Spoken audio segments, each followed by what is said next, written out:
Hello, welcome to a Volo's Monster episode of How to Play D&D. It's been a podcast with one experienced dungeon master and one failed script writer to discuss D&D topics. My name is Kinsey, and I'm proud to say my guest for the entirety of this series is none other than Abby from Tabletop Curiosities. Hello, Abby.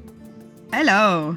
Hello, this is episode 2 we are recording today, and that has taken 3 attempts to say this twice.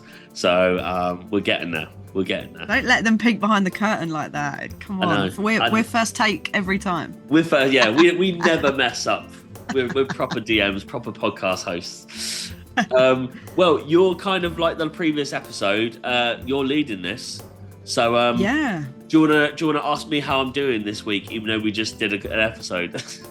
Yeah, I mean, I've been very rude, and the whole time we've been talking today, I haven't even asked. So how are you doing? How are things? It was good. It was good till I wasn't asked how I was doing, actually, and I realised that life is finite, and the week goes so fast. Nothing changes. No one cares. Well, on a much brighter note, then, what topic are we covering this week? We are covering Stone Giant Dreamwalkers. Let's get to it.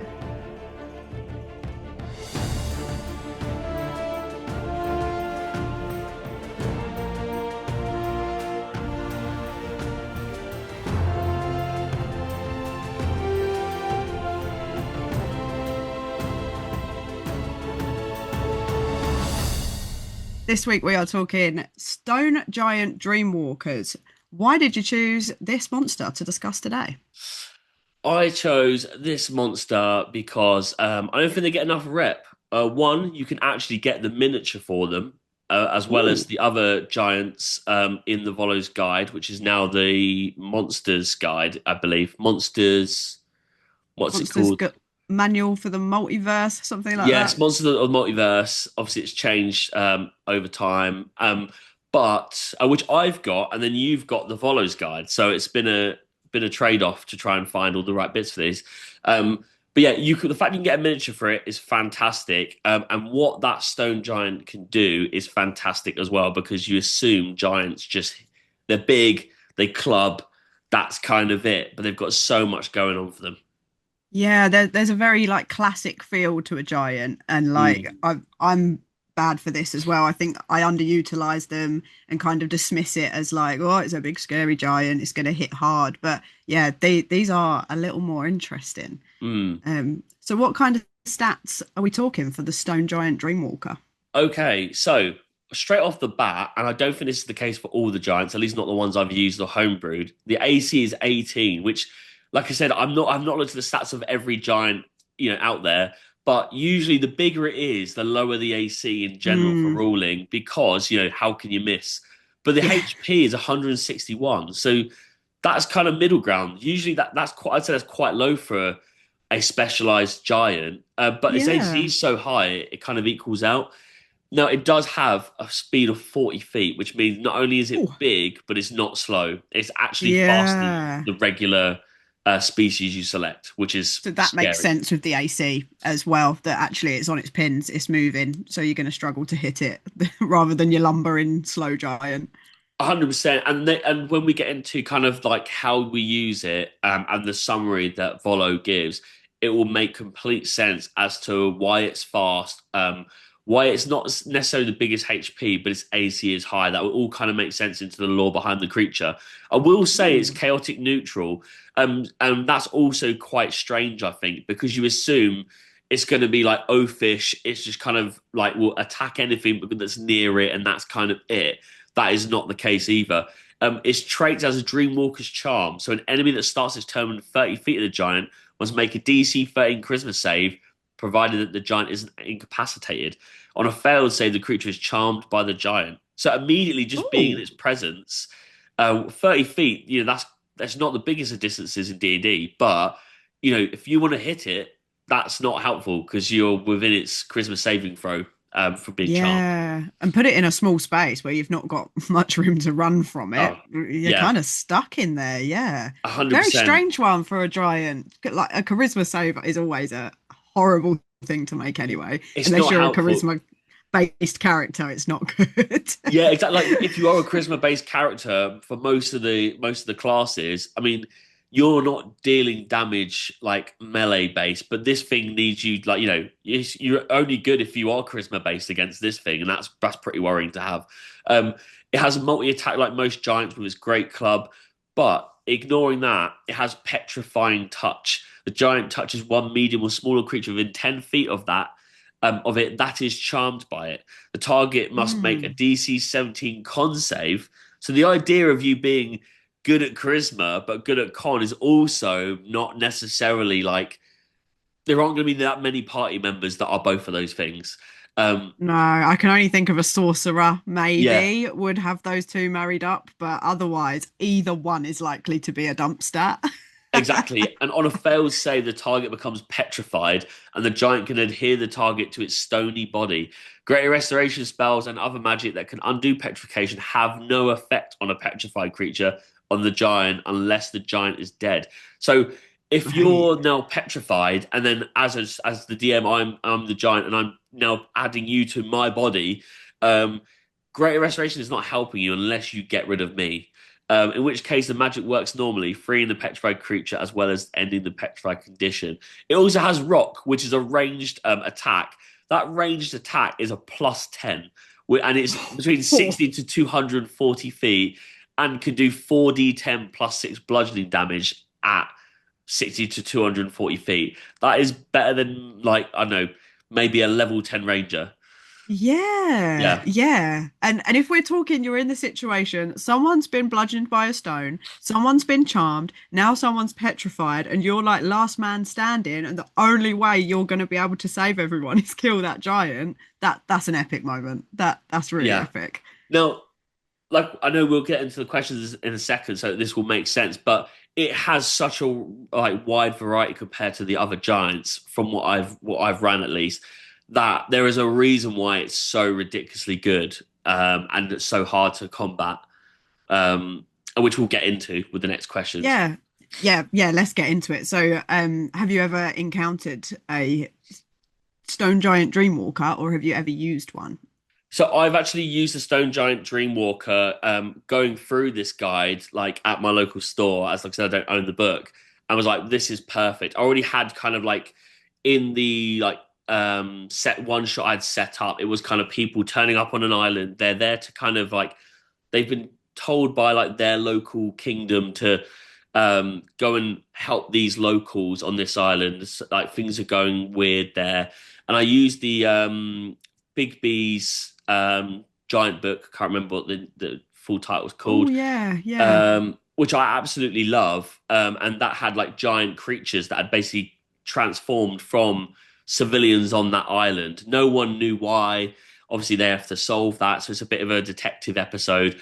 But the creature behind it all was the Stone Giant Dreamwalker. So he's kind of, I've kind of made it up that this Dreamwalker has been upset by some way in the environment, and no one knows on this island that they've caused the upset, and so they have no idea. Right. They've not linked to the two together that the Dreamwalker is the person who's like changed everyone in the town to become like giant creatures, like giant geese and leeches and things. So he has a mix of two different books to make this happen. It's a bit of a detective episode, and the reason why is because if it was just outright RP and combat, it'd be pretty tough to be fighting this thing when you're not expecting it just for a one shot.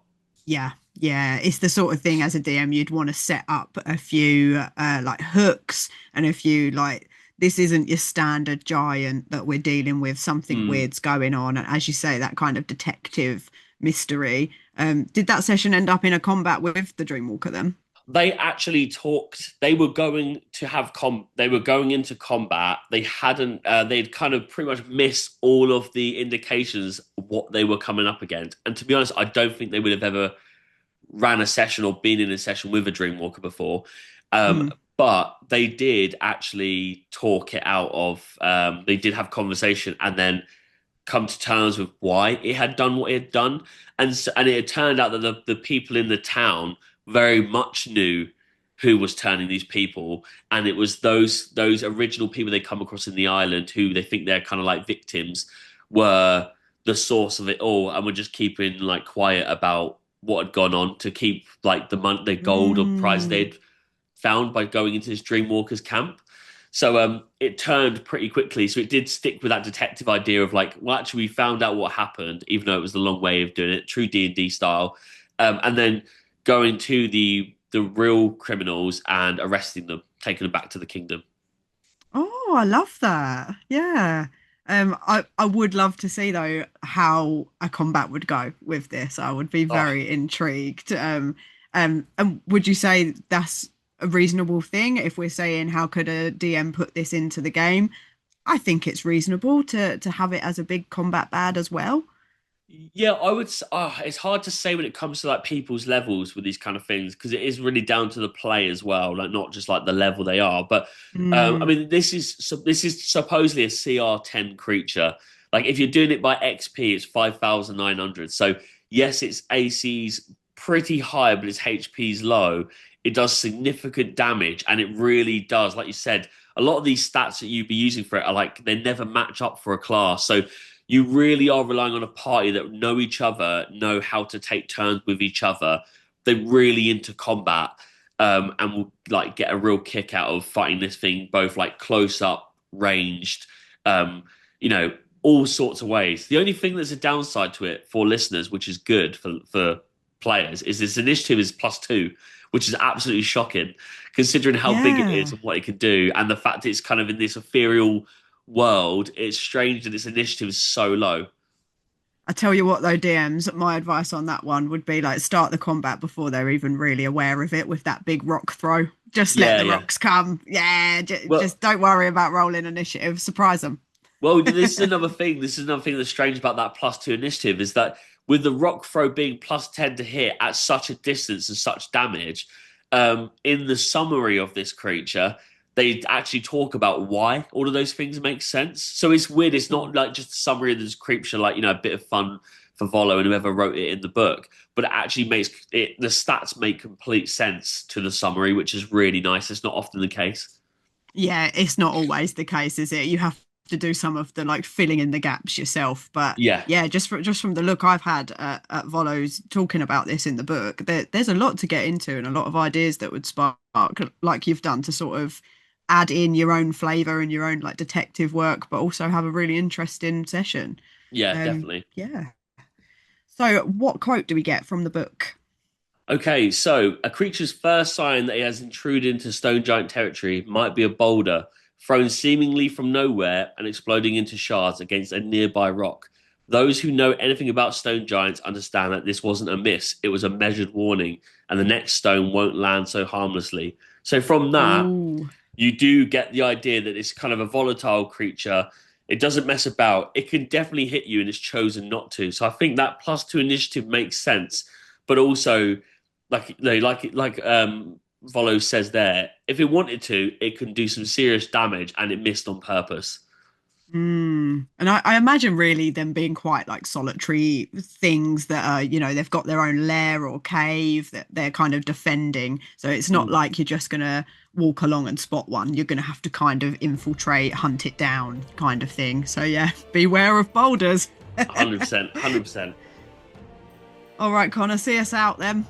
All right, okay. So today's adventure has sadly come to a close. We're back in next week with the topic: if swimming is a fantastic form of exercise, are all fish athletes? And as always, thank you for tuning in. If you'd like to join in on D&D action, then please follow us on Instagram at How to Play D&D. Check out the link in our bio to join our Discord server, and also check out Black Mark Clo on Instagram for cool D&D clothing. Albie, where can we find you, and what do you do? I am a dice maker. You can find me tabletop curiosities. We do have a website now, which I do always forget to tell everybody: www.tabletopcuriosities.co.uk. And as always, the links will be in the bio. Not saying this because you're always on the podcast with me, but I have literally purchased dice from you. They are fantastic. We've done giveaways. You're always doing giveaways, so always be looking out to find a way to connect and get involved. I've been Connor Kinsey. I've been Abby. Good day.